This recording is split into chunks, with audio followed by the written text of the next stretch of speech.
Before the turn of the 15th century, in around 1495, the famous painting of the Last Supper by Leonardo Da Vinci was being painted with characters in place so that Da Vinci had something to go by as he painted this famous portrait.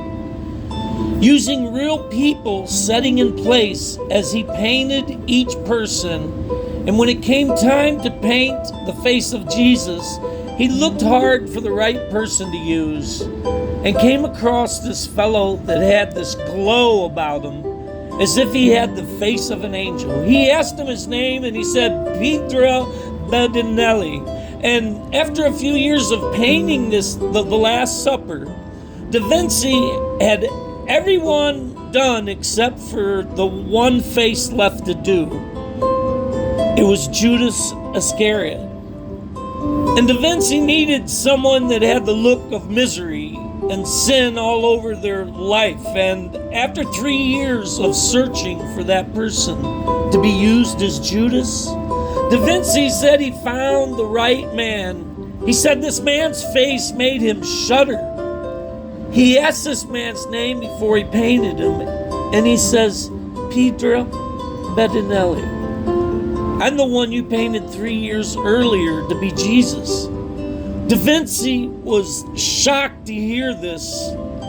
What happened to this young man in 3 years to go from someone having the face of an angel to 3 years later, Da Vinci saying he shuddered to look at the misery upon the same man's face.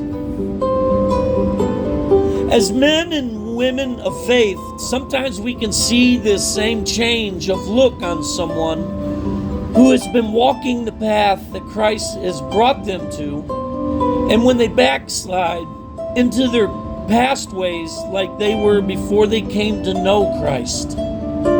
Peter said to Jesus, you are the Christ, Son of the living God. And 3 years later, Peter is saying, I do not know this man.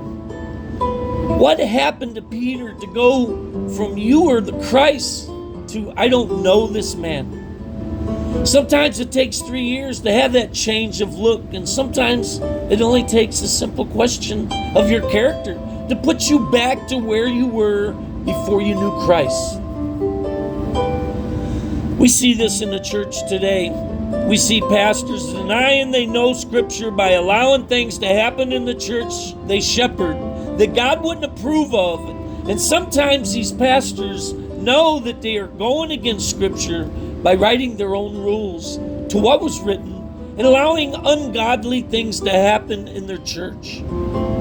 They'll make an excuse to why they allow certain things to happen or just deny they didn't know. God spoke to his people through the prophets of Hosea 11:7. My people are bent on backsliding from me. Though they call to the Most High, none at all exalt him. There's a need for revival, brothers and sisters. There's two things that happens in a revival. First is the conversion of men and women from their sinful ways. And secondly, the church returns from backsliding from Scripture and what God would or wouldn't approve of that goes on in the church. Revival always includes the conviction of not just sin in the world, but also sin in the church. The great English pastor Charles Spurgeon once said, if you want to know how to backslide, the answer is to not move forward, and you will backslide. Something has to happen on the inside of a Christian for it to be visible on the outside to others. When Jesus said that one of the disciples was going to betray him, you couldn't see it on the faces of the disciples who would be the one to betray Jesus. But the change started on the inside for Judas before it was visible to others when he brought the Roman soldiers to arrest him.